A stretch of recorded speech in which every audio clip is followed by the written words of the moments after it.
Gulpi sarado, nitong tatlo mga kababayan, ang tinatawag nilang The Evil Society na kinabibilangan daw mga kababayan ni Laila Sabadilima na tinawag ni Jing Paras mga kababayan na Dilimaw. Kabilang din dito yung paring naging adik mga kababayan ng 15 years na si Father Flavi na umamoy mga kababayan ng paa. Kabilang din dyan mga kababayan, yung madumi ang ngipin na si Boy Tartar daw na tinatawag nila na si Llamas na alias Patatas, pati si Trililing at si Risa. Yan ang sinasabi nilang mga evil society mga kababayan na nagsasalot to sa bayan. At ginagawa ang lahat para i-demolish si VP Sara. Di ba ito si Jing Paras? Ito na sa gitna mga kababayan. Yung inaway ng The Third Floor Studio at pinagtanggol mga kababayan ni Atty. Topacio. First time natin manood sa kanya mga kababayan dahil andyan si Ka Eric mga kababayan. Makinig lang tayo ha ng kung ano itong mga inputs nila mga kababayan. At pamilyar sa atin ang taong ito. Di ba ito yung kasama ni mga kababayan ni Lenny Robredo dati sa kanyang radio show? Yung si Ka Eli, yung Ka Eli ni Lenny Robredo mga kababayan. Ano ba to si Jing Paras? Di ba taga-PDP laban ito mga kababayan? Bakit kasama niya si Ka Eli? Mixed ba ito na ata nilang show mga kababayan? Mixed na grupo? O baka bumaliktad na rin ito si Ka Eli? Pakinggan natin na. Yung minamahal niyo na Vice President ay hinihimok ngayon itong mga evil society. Evil Society. Society. I like Itong the word. si Dilimaw, Dilimaw. Natawa si Ka Eli, O ibig sabihin mga kababayan, galit sila sa mga dilaw. How about you, Mr. Ka Eli? Di ba, kasama ka ni... wala natin mga kababayan kung ito ba yung Ka Eli na kasama ni Lenny. Mukhang siya. Siya talaga, wala nang iba mga kababayan yung itsura. At Ka Eli din ang pangalan niya. Natawa siya mga kababayan ng tinawag na evil society, evil, mga evil, kagaya ni Dilimaw. itong Father Adik, Father Adik, inamin niya yan itong Boy Tartar, Boy Tartar, si Mr. Patatas Llamas. at ito ngayon ang Bagong lapdog. bagong lapdog. Ang lapdog, ito yung pag ginano ng amo, Isang sutsot lang. Malaki sana ang Yung respeto ginagi- natin dati nito pero Pero ngayon, Wala kaming respeto dyan. Kina Dilima, never na nagkarespeto tayo kay Dilima. Kay Llamas, dahu, Aryo Llamas. Hindi natin yan kilala mga kababayan. Biglang pinasikat lang din ng media yan mga kababayan, di ba? Palaging ini-interview. Na walang degree yan si Llamas mga kababayan. Hindi nga lang yan na nakatapos ng college. College dropout yan. Aminado siya mismo mga kababayan. Naging lang niya ang kanyang achievement, naging akbayan. At dahil naging akbayan siya, yung panot nating presidente na si Noy Noy na wala ring silbi mga kababayan, kinuhang advisor ang rallyistang taga-akbayan si Llamas. Yan lang. Pero yung talagang achievement, wala yung achievement. mapagkunwari pala.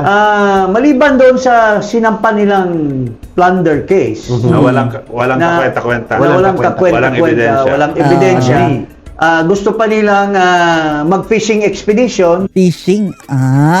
Mukhang mukhang kumakampi na kay VP Sara Duterte mga kababayan. Dati, eto talaga siya. Feeling talaga natin na eto siya mga kababayan, yung partner ni Lenny Robredo. O ngayon, nagsabi na siya mga kababayan yung plunder case si VP Sara na isinampa daw nilang ng mga evil society, walang kakwenta-kwenta. Buti naman Gagamitin nila yung bank account ni Vice President para i-prove yung kanilang kaso. At Di ba kung nagpo-prove ka ng Pinuna kaso, yun. mayroon ka sanang dinadala na ebidensya. Oo nga, ang kanila mga kababayan, bintangan. Pagbintangan natin si Sara, tapos ikaw na bahala, Inday, na mag-prove sa iyong innocence. Baliktad nung mag-isip ng mga ungas. Let's say, kung ang inaakusa mo na nagnakaw ng pera si Vice President at nilagay niya sa bank, dapat mayroon ka ng ebidensya na Talaga ninakaw. at may start of investigation. at mayroon kang evidence na Pagsisimulan. may pera doon. Ah. May nakuha ka na Exactly. data from Exactly. bank na ang laman doon 50 billion. And you're talking as a lawyer. Yes. Kasi evidence-based dapat Because ang approach it's mo. the same operandi. Modus Operandi operandi. ni Trillanes. Yeah. Ayan. Yan ang formula ni Trillanes, mga kababayan, At apparently, gumana, mga kababayan. Hindi yan gumagana sa atin dito sa Pilipinas. Pero pagdating sa ICC, gumana. Magkano? Ilang maleta ba ang na-donate doon sa ICC, mga kababayan? Ina-accuse niya na may pera si Duterte doon sa Wala bangko. siyang ebidensya. Wala naman siyang ebidensya. Gusto niya si Duterte maglabas. Nadamay pa yung ombudsman. Yeah. Nadamay. Kasabwat nga yan ang ombudsman Sa panggigipit kay Si Sara. Karandang. Si Karandang. Akala natin si Boying. Nadamay pa kasi Mali ang nagsip-sip certification. kay Zip-zip. doon sa Liberal Party na ombudsman noon, nadamay pa siya. At maalala mo, Congressman Jing, Okay naman pala ito si Jing Paras, mga kababayan, Bakit inaaway ng The Third Floor Studio? Ayaw lang niya kay dahil ayaw niya kay Vic Rodriguez. Saan ba ang loyalty ng Third Floor, mga kababayan? Kay Vic? Pati si Bongo, inaaway na rin nila, di ba? Ng The Third Floor? Brother Kaeli, nung impeachment case ni former Chief Justice Corona, pinagalitan ni Senator Miriam Santiago ang prosecution team. Same case. Sabi niya, pupunta kayo dito sa court ng impeachment tapos wala kayong ebidensya Yeah. and you will make us to subpoena dosis tecum ang mga dokumento Alam mo ni na, Corona. convict lang naman si Corona dahil nagbayad si Noynoy. Noy, binili, mga kababayan. Akala nila na mauulit nila yun kay VP Inday. Pero susubukan pa rin nila. Ongoing pa, mga kababayan Sa Congress, mukhang bayad na. Ang sabi ni Tiangco na ginagamit pa ang pondo mismo ng gobyerno para pang bribe. Sa Senado, ewan lang natin. Doon sa Development Acceleration, yung DAP, na dineclare ng Supreme Which is Court. pork barrel pa rin yun. Void, At Yan ang pinambayad, mga kababayan. Pera pa lang bayan. Ay, nako. si Jinggoy mismo, nagsabi siya na binigyan kami ng tag 100 million. 150. No, 150 tapos million. Wala pala. That is considered, na mga kababayan, corruption. Pag tumanggap ka, you're a part of the corruption already. Panagutan niyo yan, Jinggoy. Yun, malaking si Juan, ganito ang amount. That was the reason why Corona was. It was not based on the evidence submitted by this nincompoop. Operations yun. Tingnan mo ito si Dilima. Dilima. Galit na galit kay Dilima. Hindi pa mo makalimutan Si Saba. ka, Eli. The same personalities were Yes. involved. Ngayon din, sila din. The same. Sina Llamas, sina Hontiveros. Mga makakalimutan. Si Boy Tartar, si Tartar. Hontiveros. Oh. Sila ang itinuro ni Senator Miriam na operator ni Noynoy. Tama ba po? Yes. Hindi ba nagsisipilyo yan si Llamas, mga kababayan? Ngayon, maliban doon sa plunder case, gusto pa nilang gawa ng istorya si Vice President by using this Madriaga. nincompoop na kung sino man itong Madriaga. Ito yun, dapat ang pangalan din ito, Bikoy Madriaga. Bikoy Madriaga. Kasi ang gumawa nung sabi ni Attorney Sabio, gawa lang yung Bikoy at Yeah. si Trillanes Ang ang author. may sagawa nun. Patay na yun si Sabio Kaya nga siya nag-give up, pati yung kanyang final na kaso sa ICC ay he gave it up, he Yeah. withdrew. Sayang si Sabio, mga kababayan. Bumaliktad na sana Sana yun ang naging testigo, mga kababayan, para sa itong mga ginagawa ni Trillanes. Namatay Because he realized na ito lahat ay puro gawa-gawa lang ni Trillanes, ni Dilima at Saba, ni Hontiveros. ang Ito ko, itawag basahin mo ko sa sa iyo akin. para may basis kami Pinadala po to sa akin kagabi, binanggit ko to kay Congressman Yes. Jing Kaeli. Eric, you must have heard about Ramil Madriaga's allegation. Please help expose that we have a verifiable source that on December 8 this year, ngayon na December 8, before the Madriaga expose, si Laila de Lima ay kausap Ayun, ni napunta! Madriaga ng more than 2 hours. Aroy.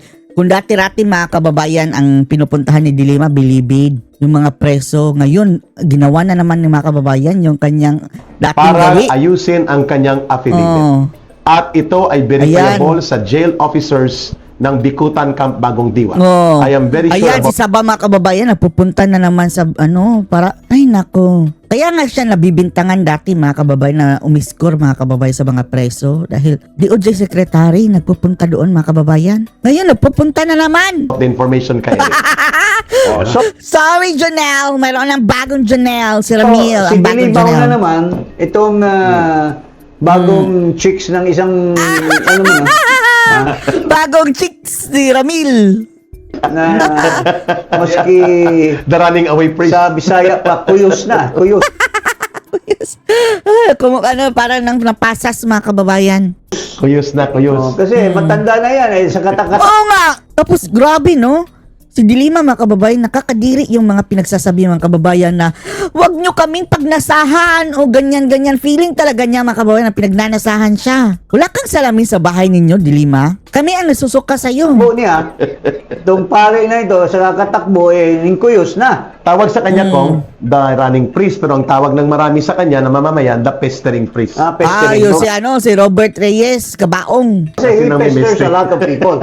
So, ito si Dilima, ito yung gumagawa December 8 kong, ng, ito yung nagsulsol at gumawa ng affidavit ni Madriaga at diniktate niya yung gusto niyang Ayun. narrative. Ha? Walang hiya talaga itong babae na ito. Walang hiya. Post ka ngayon sa Iparas kay Paras. So, anong masasabi niyo pare dito sa babae na ito? Kaeli, fire! Pero dito yung kay Dilima, talagang lahat ng paraan gagawin para makaganti. Yes, magaganti. Makaganti. Kaya nga kaya nakalabas na si Dilima mga kababayan dahil solely for this purpose. Oh. Ito na ang rason mga kababayan. Ginamit siyang sandata ni Bangag. May motibo. Yes, motibo, personal. Personal. Kasi katulad yung sa biro mo pa, ulit-ulit confidential funds. Plunder, malabo kasi plunder. Dapat personal, ito institutional eh. Aha. Dumaan sa DepEd, sa OBP. At na-audit ng COA. Ay, tama. At saka the basic thing which is the basis for the expenditures is confidential. Confidential. Yes. Oh. Tinapos Meron lang bang ng confidential? Congress May dun sa nalaglag mga mo. investigation na ilabas yung mga dapat mga confidential nga talaga Oh. because Dapat mayroon ngang mga kababayan, mayroon ngang pananagutan doong yung naglabas ng information sa confidential fund, yung COA. Lala compromise ang national security mga kababayan dahil naglabas-labas sila ng mga confidential documents. it pertains to people who were made to do something. And dapat nagbigay secret ng yung- impormasyon. Oo, Kaya nga naglalagay talaga yung mga pangalan nila. alias eh. Yes, ako. Talaga When naglalagay. I was helping the government against the CPP, NPA, and DEP, I used an alias name Oh. in order for me to be protected. Tama. Marami kami. So, Hundreds yung, of us. yung Hundreds. nila ngayon, yung piatos, parati nilang Wala. Normal yun. piatos. Alias nga. Code name nga yan, hindi nga yan mga kababayan, necessarily pangalan, kundi yung operation. These are all alias for someone who gave Yeah. an information. Tama. And that is acceptable in the category Yan talaga, hindi lang acceptable. Yan talaga. of expenditure sa COA. Yes. Sa confidential fund. And in fact, the liquidation of this expenditure is directly to the President. COA chairman. Saka President, may kopya ito eh. Walang kopyang president. Wala siya. Wala. COA lang. COA lang. Under the COA rules. Kaya lagi nilang ipinipilit, pinapalutang yung mga piatos kung ano-ano. Yeah. Kasi alam mo, yung naratibo to, tsaka yung siyempre optics eh. It's more opaque. Optics. At hindi rin pwedeng sabihin niya ni VP Inday mga kababayan, makakasuhan siya. Makakasuhan siya. Kaya parang double-edged sword mga kababayan. Alam nilang hindi pwedeng sabihin ni Sarah kung sino yun sila. And then, ipapalabas sila na may tinatago si Sarah. Yun talaga mga bangag. It's more propaganda. Tapos sila din mga kababayan, ang bangag din, napakarami, napakalaki na confidential fund at intelligence fund. Mga kababayan, pinakamalaki sa lahat. To build up para sirain. Wala talaga silang intention that eventually they will be able to indict and Build the convict the Vice President. They are all nilalatag nila ang propaganda. May binanggit ka dyan na maganda eh. Prelude. Yeah, these are all prelude Prelude. to the impeachment that they Yes, will conduct. Which is a major operation. Yes. February. Maganda yun. Oh, Kung tingnan may mo- tanong kami sa iyo before tayo mag-proceed, Kong, gaano kahalaga itong pattern na ito? Na ang mga involved doon kay Noynoy Aquino, kay Pattern. Corona, the same Oh, personalities. the same. Yung Ito. mga involved ngayon, Pati Mga anti-Duterte. na pare, Ayun, may na- Mga adik! Gusto natin itong si Paras, mga kababayan. Wala tayong duda dito. Hindi ito, hindi ito taga-kabila. Naaway si Dilima pati pati yung mga paring adik. siguro apo ito doon sa nagkaupo sa Malacanang na addict din. Ito, pakita natin itong mga ginagamit nila. inaamin niyang addict siya, Kong. May Na video walang, yata eh. na walang, Kinumpirma yan naman. walang Namin. credibility. Ex-addict lang daw. Oh. Hindi, yung Oo. mga nagpa-file.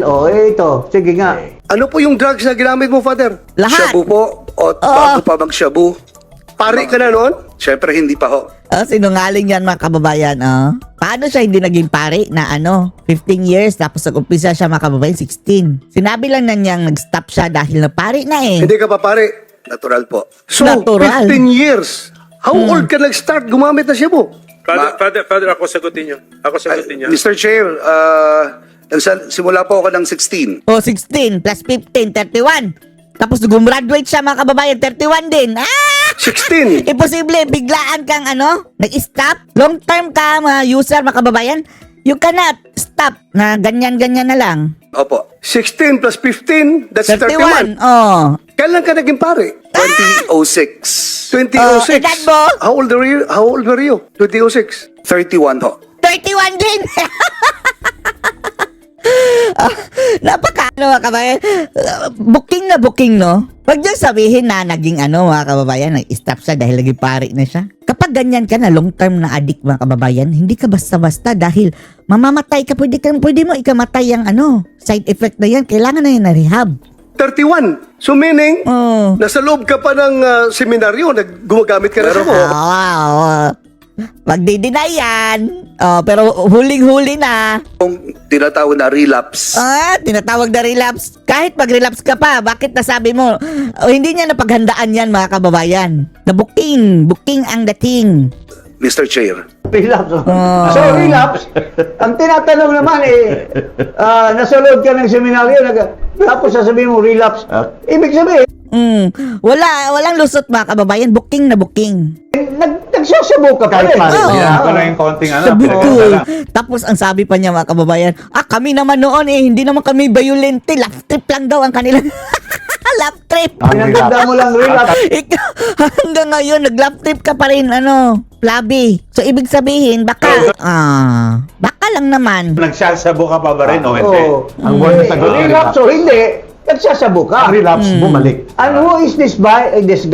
Ito yung isa sa mga nag-file ng kaso. Anong kredibilidad mayroon itong pare na ito? Oo. Ito naman isa, Ginagamit ang walang iya din pagkipari. ito. Itong, Ginawang drug din ng seminaryo. Aroy, ginawang dagdan ang seminaryo. At session. Pwede. Ang isa nga, Malacanang drug. Ito naman. Matino ba itong babae na ito? Itong Sino pangalan yan? ay Shelo Magno? Oo, na. Ay, maligno yan Wala Kinain na rin yan, mga kababayan, ng sa kanilang pagiging anti-Duterte. Parang, na mga kababayan, nasira na ang kanilang mga logic. In-appoint ni Marcos, tinanggal dahil hindi makontrol, later on, bumalik. Anong ginagawa nito bago naging presidente si Marcos? Ha? Dilaw na dilaw din ito. Dilaw na dilaw at anti-Marcos. Ito isa sa mga sa taga-UP na nagsisigaw against President Marcos Sr. At may magandang Tapos ngayon, I love Marcos na. bira dyan. Kanina, sinabi mo, nagsama-sama sila at O nga, nagsama-sama mga yung pink. Mabuti na ito si Kaeli, no? Oo, dati, feeling natin siya talaga yun, mga kababayan, Host ng ni Robredo. Pero, anti-dilaw na ngayon, mga kababayan. Yung dilaw, Pula. yung pula, progresibo Oo. na komunista, Ah, Makabayan Black, lahat nagsama-sama Sama-sama, Para- babangag. at kainin yung kanilang yung Yung kanilang dating sinuka. They swallow all their Their hatred Yes, against Marcos Sr. matagal silang anti-Marcos eh. Oo. And even during the campaign, when Lenny was the So yung presidential prinsipyo nila candidate, nawala. Naging negosyo. ito lahat, they were espousing the view that Marcos walang kaiba niyan sa tatay. Yes. Pero ang walang hiya, itong Magno, anong pangalan nito? Cielo. Shelo, maligno. Pero Sigaw ng sigaw against Marcos, Aha. tapos biglang tumanggap ng pwesto. Aha. Under Oo Marcos. nga, no? After hindi na siya makontrol ni Marcos, inalis. Oo. Ngayon, dahil Oo. wala siyang pwesto, bumalik. Ang tawag ngayon sa kanya, lapdog, no? Lapdog! Bayo ito kay Heidi Mendoza, ng self-righteous. Yung tiwalang-tiwala sa sarili na sila lang ang mabuti, sila ang tama, sila ang magaling at matalino, pero baluktot ang pananaw sa katotohanan Baluktot! ng nangyayari. So hindi totoo yung kanilang prinsipyo na itong corruption para sa lahat. No. Laging Can tukoy you lang. imagine, Duterte lang. nagpapile ka Yan. ng plunder against the Vice President who committed purportedly corruption in the amount of 125 million. 125 million. Tapos, doon sa trillion mga kababayan na klarong-klarong kurakot na, wala lang. Whereas you are espousing anti-corruption, tapos ang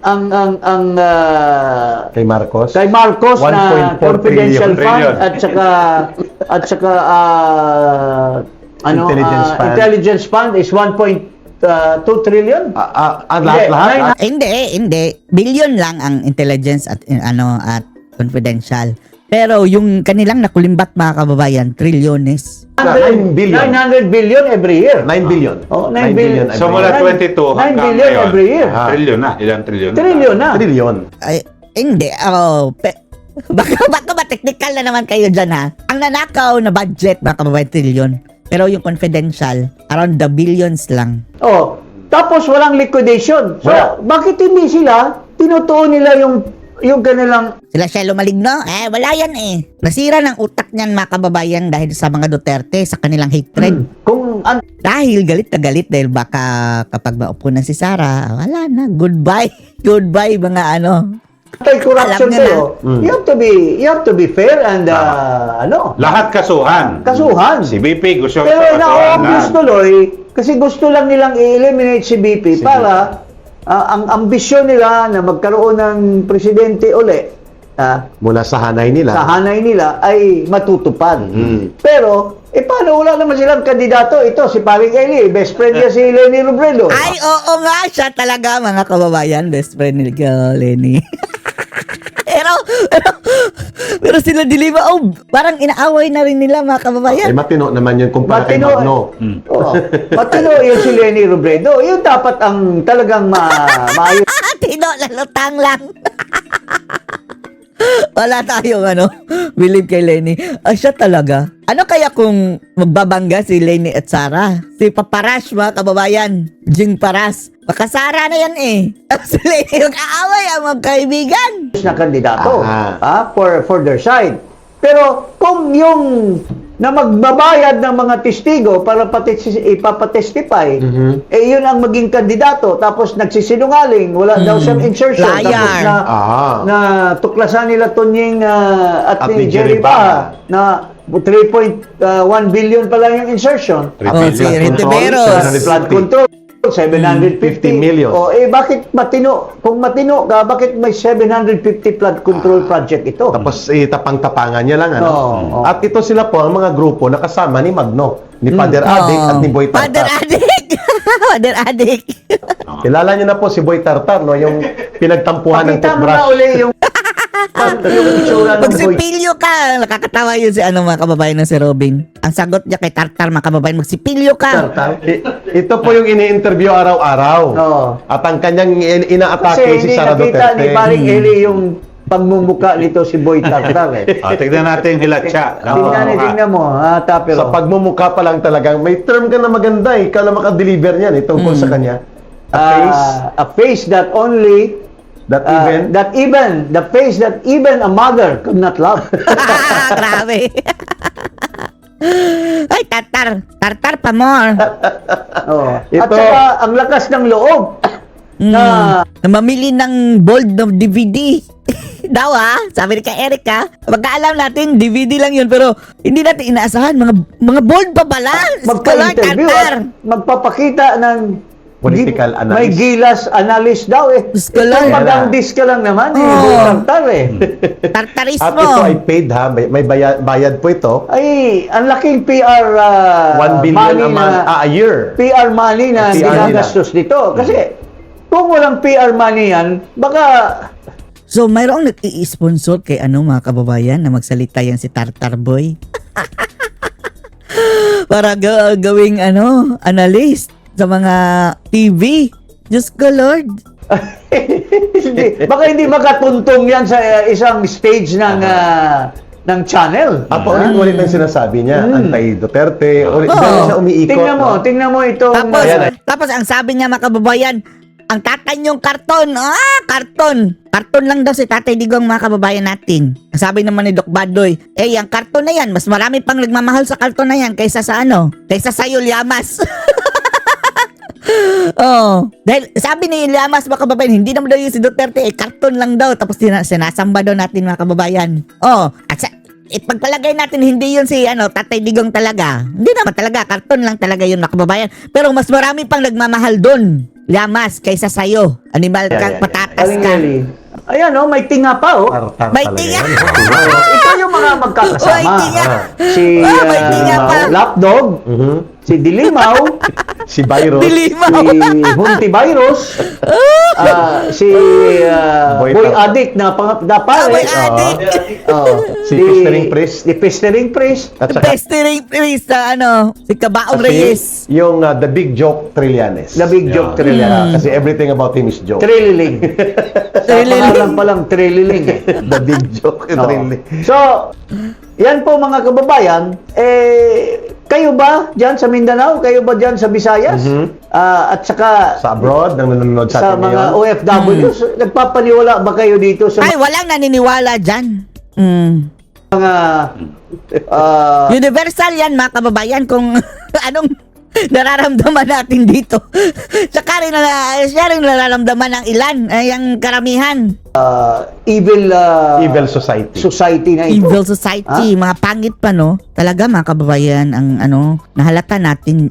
Mga swangit. Mga swangit.